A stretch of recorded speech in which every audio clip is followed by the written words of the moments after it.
My name's Andy Hargreaves. I'm professor in education, research professor at Boston College in the United States in the Lynch School of Education and Human Development. And I'm also the director of a center called Change, Engagement and Innovation in Education at the University of Ottawa in Canada. I'm speaking to you from the capital city of Canada on the unceded and unsurrendered territory of the traditional Indigenous Algonquin people. I'm delighted to be able to have an opportunity to present at the Nazarbayev Intellectual Schools annual international conference. Of course, it's an online conference this year. I was so much looking forward to being present with you in person, to being in your country, seeing some of your schools, seeing some of your wonderful examples of nature and culture. But it's not possible this time, of course, because of this awful pandemic that we have been experiencing in Kazakhstan and in other parts of the world as well. 1.6 billion children are taken out of school for many weeks or months, in many cases, in almost 200 countries. It's affected virtually every part of the world in different degrees. Children kept at home, children not having traditional forms of schooling, some children learning online, and then when children return to school, being really in quite unusual and atypical circumstances. People have been worrying about many of the effects of this, effects on young people's well-being, on their physical health, mental health, emotional health, on the learning losses that are occurring because of losing many weeks, months of school in some cases, on the inequities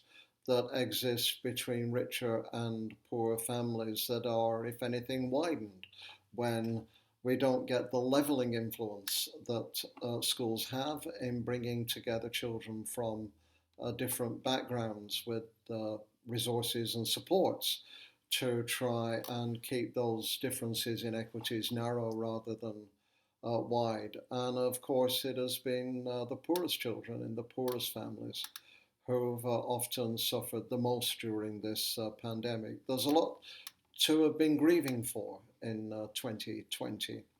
Many things that many families and many children have suffered, and many struggles and stresses that teachers and school principals in Kazakhstan and elsewhere who are now watching this video and listening to this podcast have had to deal with it. I'm going to talk to you in the next short time about some of the opportunities actually coming out of the pandemic, some of the things that we have been learning. Sometimes we've learned from surprising innovations we didn't think it was possible to come up with. Sometimes we're learning from things that went wrong, and if we pick up the lessons of these, we'll be able to put them right after the pandemic. Sometimes we're learning about problems we've always had, but that now come into sharper focus because they've been so obvious to everybody during the pandemic, to parents, to the public, to families, all of these things. So I want to talk about some opportunities, really. We have a vaccine now. It will take a while for it to be rolled out, to be moved around the world. I'll be one of the earliest people receiving a vaccine because my 70th birthday is in February, and therefore I qualify strangely as one of the most vulnerable groups that will get the vaccine earlier than the rest. It will take time to roll out, but from sometime next year, we will start to see things improving again. And many people say, we don't want to get back to the old normal. The old normal was unfair and inequitable to many children, many families. So we need to think really, instead of going back from abnormal to normal, perhaps moving on to something extraordinary if we seize the opportunity that's with us. I'll not be using PowerPoint slides, something I've been learning from Zoom conferences, both watching them and also delivering them is if you give the slides, you end up as the speaker in a tiny corner of the screen, and people just end up watching the slides all the time. With a translator, it's almost as if you're not there. And one of the challenges of learning online, including through Zoom in this way, is actually doing what teaching is designed to do, which is not just to impart information and knowledge, but at its best, of course, as all teachers know, it is to engage in a relationship with the people in a class or a lecture hall or here online, to engage emotionally and personally as well as intellectually. And if all people can mainly see our PowerPoint slides, that's very difficult to do. So I know we're working through translators, but I know some of you will also have good command of English. And therefore, if we listen this way, you'll see how I feel, how I look, as well as what I say for this great international conference of yours that I've been looking forward to participating in for quite a long time now. So, what are some of the opportunities coming out of the pandemic? Well, one is economic. Many people in the past, when we've had a crisis like an economic depression, we've this time had to spend lots of money on compensating people who have not been able to work, enabling businesses to stay open that otherwise would have closed, just dealing with the costs of the sheer health crisis in hospitals and elsewhere.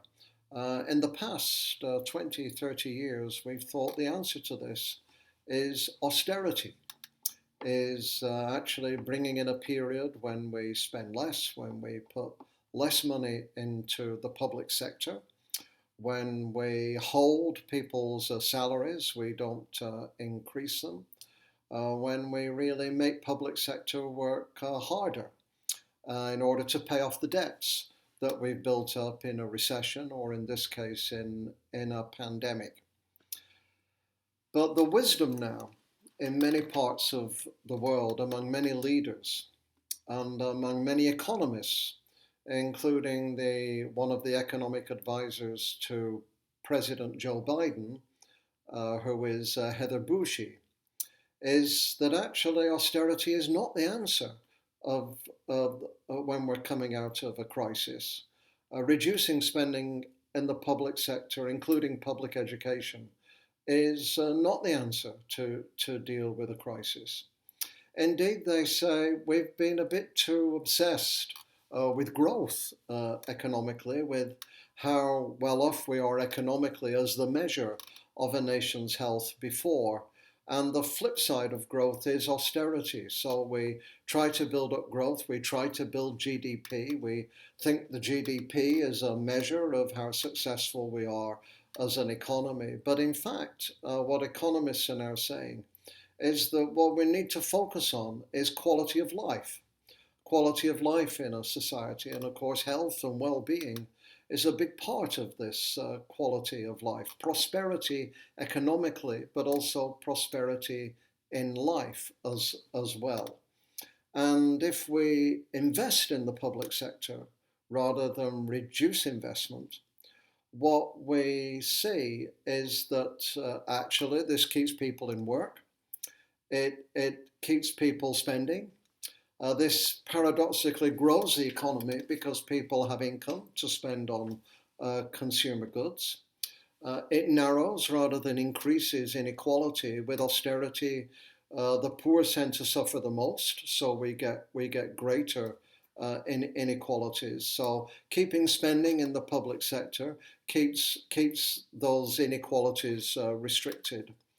And when we invest in the public sector, this is often the first place where people from poor families, disadvantaged families, get their first middle-class job in something like teaching or social work or healthcare, for example. So when we invest in the public sector, these are jobs to create mobility, opportunity, advancement, greater equity for those who are most disadvantaged.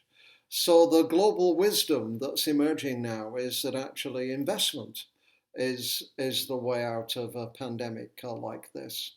And I think in our favour, especially in public education, we've seen many parents who now understand, the public now understands, that children really need to go to school. That school is not a cost in society, it's an investment. If children don't go to school, the parents can't go to work. It's as simple as that. So we really will always need physical schools. If anybody thought we could have schooling anytime, anywhere, any place, the physical walls of the school didn't matter, kids could learn off devices wherever they were, we now truly understand we need physical schools as places to send children so their parents can go to work, as places where young people develop their well-being. During this crisis, one of the most vulnerable groups has been teenagers, adolescents. They have had some of the greatest mental health problems of all because when young people go to school, it's not just a place to learn things, to learn maths, to learn science.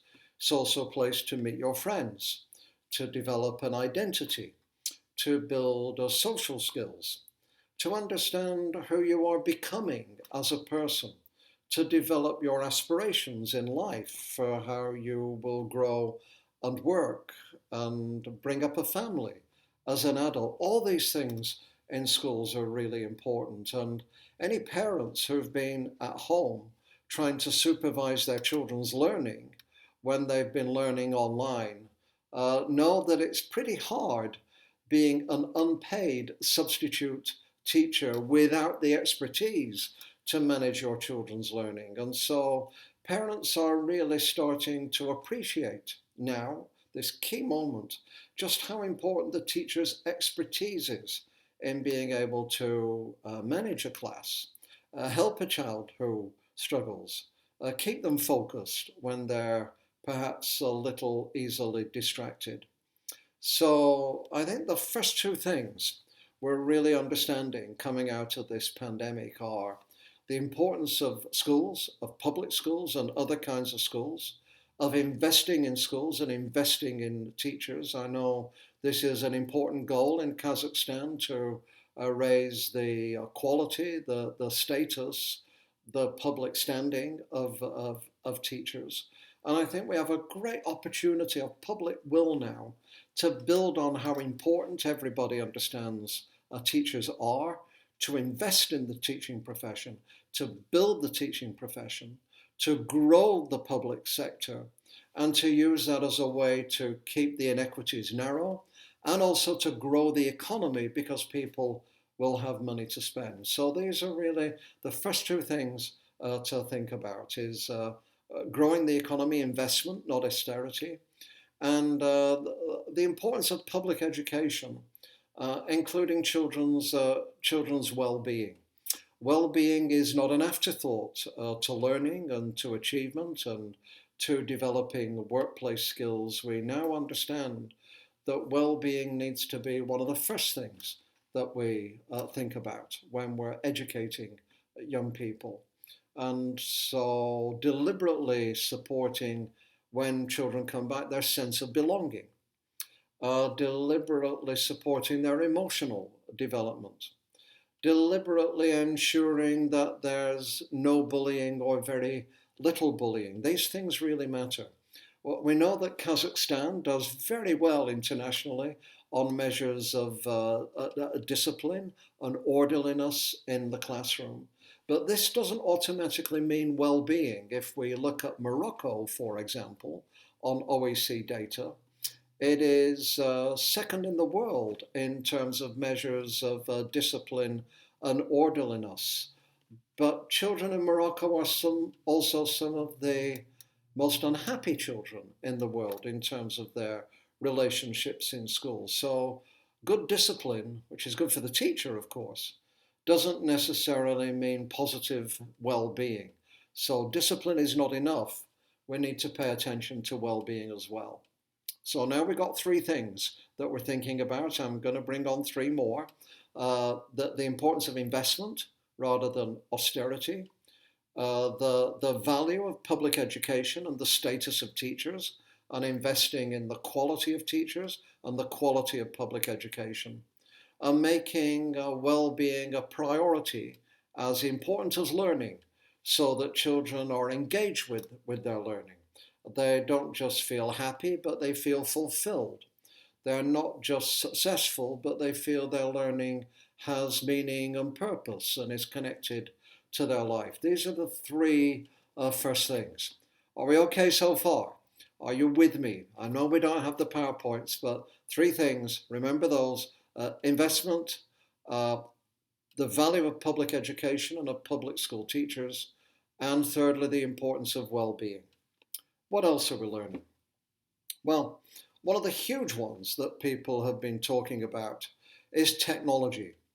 I've been in many international meetings now with the World Bank, with UNESCO, with OECD, with the Inter-American Development Bank in Latin America. I've been advising national governments in Central Europe, in Scotland, in Canada. And what I'm hearing a lot of is that technology will be the magic answer to all the problems we've experienced.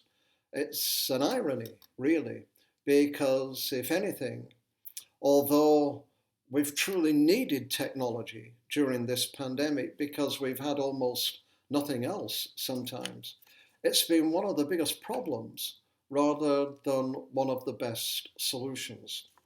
So government, schools, anybody who thinks technology will be a silver bullet, or perhaps it's a silicon bullet, that this will be the magic answer, is mistaken. Anybody who thinks that technology is going to replace teachers, to replace schools, to replace a lot of learning, replace paper, replace books, replace pens, glue, scissors, laboratory equipment, sports equipment, they're going to be mistaken. Anybody who even thinks that hybrid technology or hybrid learning or blended learning is the answer is also mistaken, because all this means is there's this thing here called traditional learning, and then there's this thing here called learning with technology, and somehow we have to blend these. Instead, what I'd like to propose is that coming out of the pandemic, we get to a point where we use technology just as a routine part of everything that we do. Technology needs to be enough, but not too much. It shouldn't overwhelm everything else, but it shouldn't be absent from everything else either.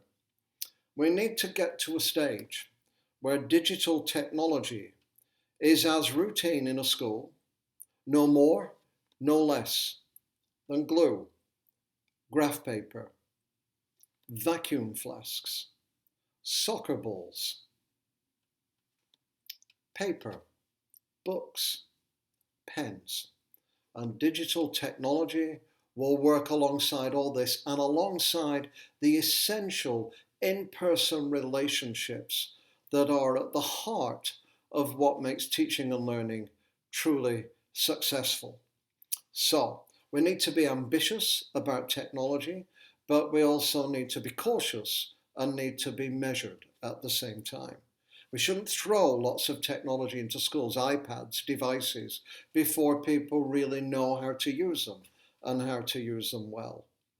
And to help people with this, on our website, worldwideweb.chenine, CHENINE.ca, we've developed a 10-point charter to guide schools, teachers, school districts, governments, and technology companies in thinking what is the best possible use of digital technology in schools. In this charter, I'm not going to cover all the 10 points, but in this charter, we cover things like emphasizing physical schools still will remain important. Teachers are exceptionally important and will never be replaced by technology, though technology will replace teachers who don't use technology or refuse to use technology. We must think, we say in this charter, what is the unique value of technology for learning and well-being that cannot be addressed as easily as or at all in any other way. And we give some examples. Connecting teachers across rural schools, so important during the pandemic, but so important always, so that when you want to get together and learn with other teachers, you don't have to get in your car or on a bus or go exceptionally long distances in a country with vast rural areas in it. But that if you have access to devices, if you have access to the internet, then you can communicate virtually and not just physically.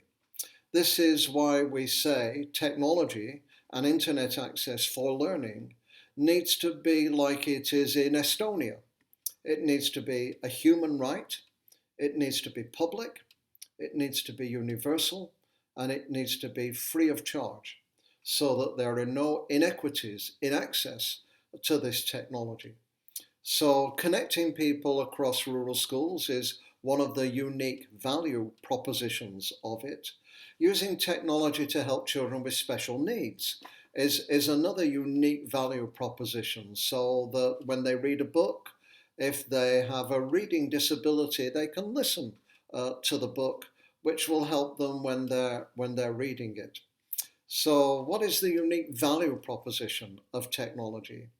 And then figure out, as well as embracing the advantages, every school, every principal, every local authority, school district, every government, every technology company must have a policy and a strategy for managing risks as well as benefits. The risks of digital addiction, the risks of excessive screen time. During the pandemic, we've seen young children often have to be hours on end with screens and devices, sometimes 400% in excess of what is recommended by medical pediatricians in terms of the limits of screen time in most countries. Online bullying, girls adjusting their images on screen digitally because they're ashamed of their own natural images, the way they actually are. So all these things, the anxiety, the bullying, the addiction, the screen time, it's not that these are a reason not to use technology, but they do mean we need to deliberately address those as a policy and as a strategy as well. The good news is that in many parts of the world, teachers who never used technology or hardly used technology are now, they have some knowledge, they have some skill, they have some awareness. They're at a higher level now than they were before the pandemic. So the opportunity to really capitalize on those skills, to capitalize on that knowledge, and to go ahead and use technology intelligently and thoughtfully is really considerable right now. So this is, we say, how we need to think about using digital technology, not in a crazy, over-enthusiastic way, but in a deliberate, optimistic, but thoughtful and careful way at the same time. So this is the fourth thing, which is how we think about digital technology. The fifth is, when we think about this and other things, how quickly we've been able to change in the last 10 months or so. We always thought that in education and in many organizations, change had to be slow. When teachers changed a strategy, we believed, and the research said, first they had to be aware of the strategy, then they had to believe in the strategy, then they had to see someone practice the strategy, Then they had to try it themselves badly before they tried it well. And then they had to adopt it routinely as part of everything they did. And the researchers said that this typically takes at least 5 years for most teachers to be able to do when it affects lots of teachers, lots of the time within a system. But during this pandemic, we've learned that change can be quick. We invented a virus and have started distributing it in 10 months, when before it used to take 10 years. We figured out how to get technology out to students when they couldn't learn in schools, or to place it near a library or a public building so that they could go near the building, download the equipment and go home. And if they couldn't have access to devices, we've learned how to get other materials to them so that they could learn in other ways and collect them again afterwards.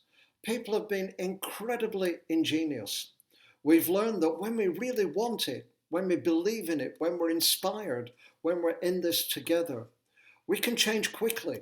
We can be agile. We can be nimble.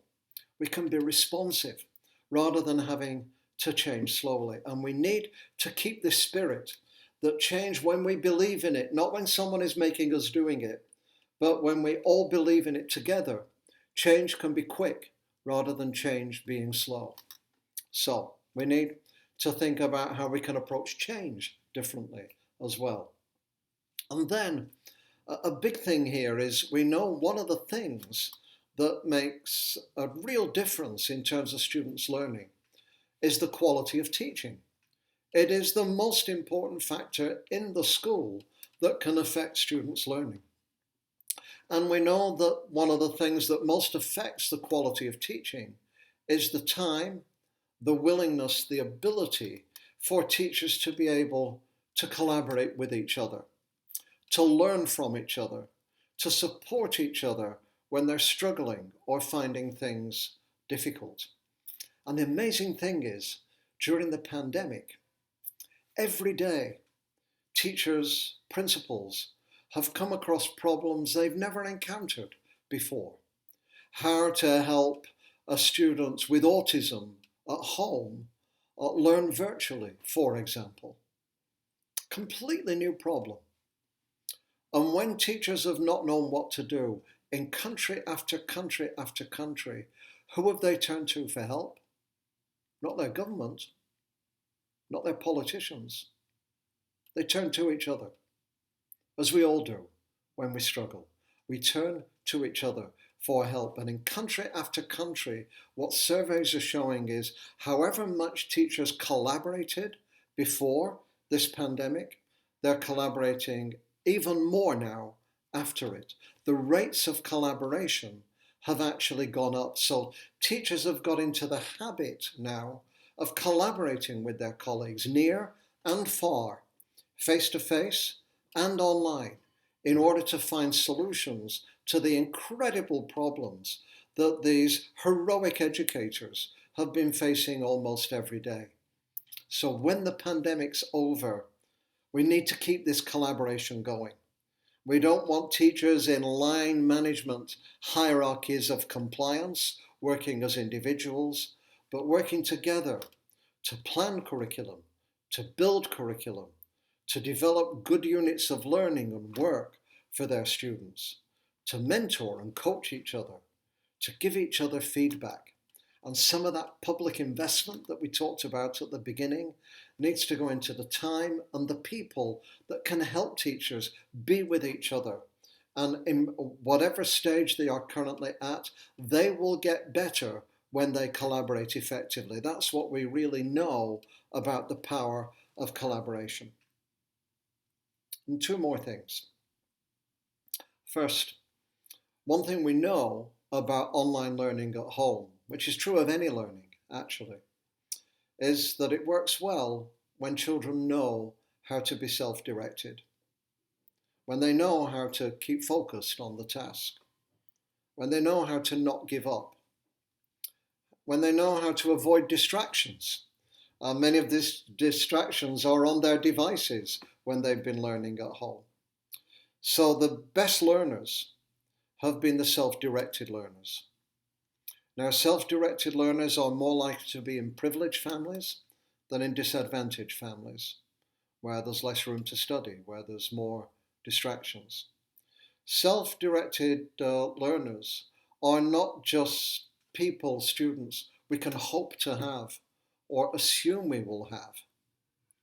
We have to teach people to be self-directed, and we have to teach it from the very earliest age so that they learn the skills and capacities not to be dependent on the teacher all the time, not to take in the information that comes to them in a one-way process, but to be able to guide, direct, manage, pursue their own learning on their own and with other students at the same time.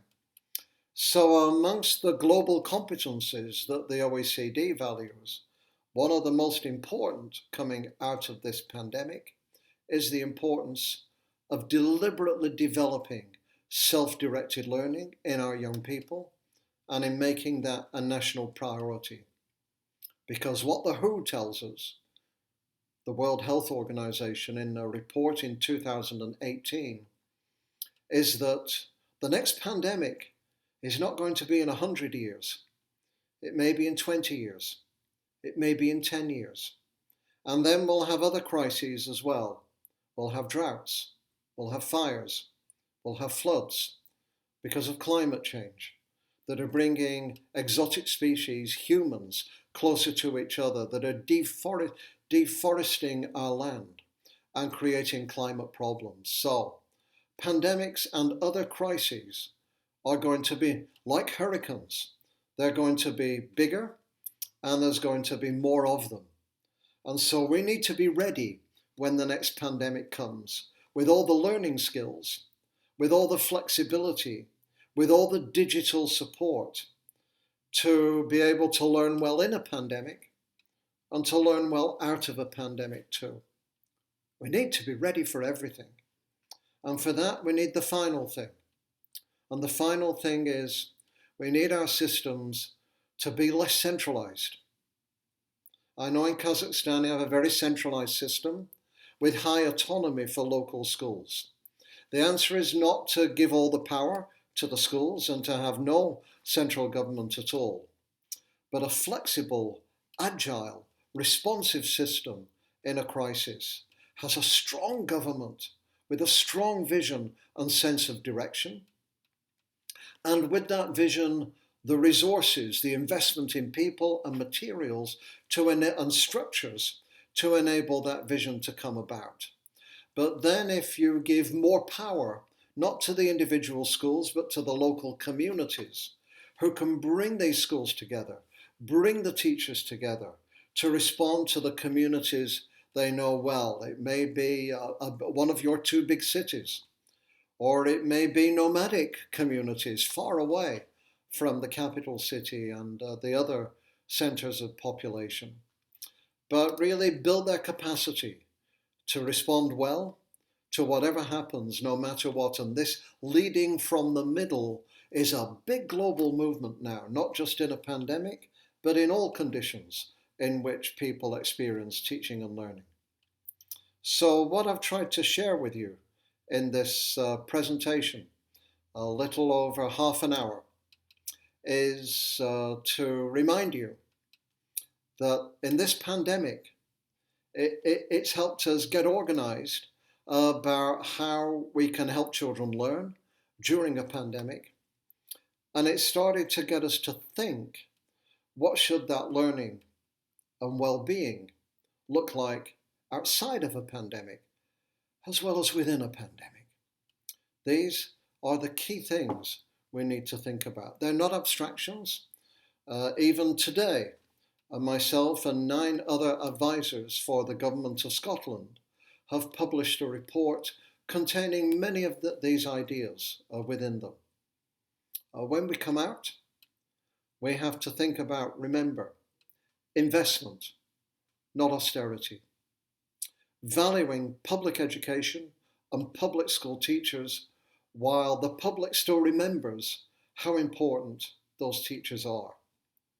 Making well-being, not just order and discipline, but well-being and quality of life, a possibility and a priority for our young people in school, not an afterthought or a secondary consideration. Thinking and understanding and realizing that change can be fast. It doesn't have to be slow. If we all believe in it, if we truly have ownership of it together, rather than change being a thing we make other people do that they don't want to do. Capitalizing on the collaboration that has built up during the pandemic and the value that teachers realize they get from each other. And then creating the conditions, the time, the support, the leadership that will enable teachers to collaborate better after the pandemic, not before it. Building the capacity for self-directed learning in our young people, not hoping for it or assuming it.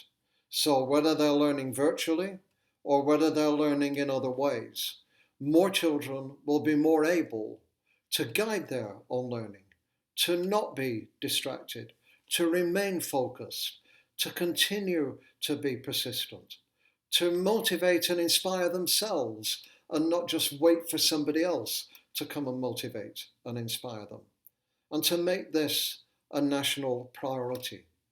And then with all this, to really think about how we can redesign our systems so that they're neither completely top-down nor completely autonomous at the school level, but have a middle level that works together, district with district, schools with schools, to respond to any crisis that comes at them and to the needs of the distinctive and very different communities that exist in your country and that exist in other countries.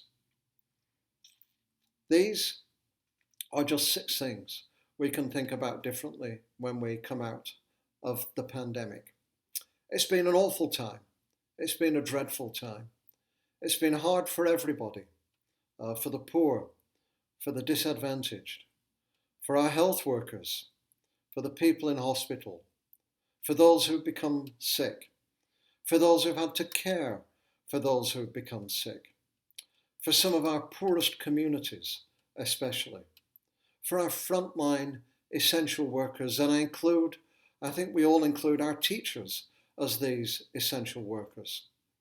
But I believe coming out of this, people will be ready to have a stronger community spirit, more orientation towards their neighbours and the people around them, and not just themselves. Aspirations in life that involve giving to society and not just taking from society. There is so much to build on here in well-being, in public good, in the value of teachers, in the opportunities of technology if we use it in a thoughtful way. I know you've been through a lot, but we're coming out the other side now. As we come out the other side, let's think really hard together how we can truly build back better, create a public education system that serves everybody's learning and everybody's quality of life equally well, no matter what kind of family, what part of the country, what kinds of struggles they come from or they have. Thank you for listening to me, and I hope in future to be with you face to face at one of your future congresses. Good luck and Happy New Year for 2021.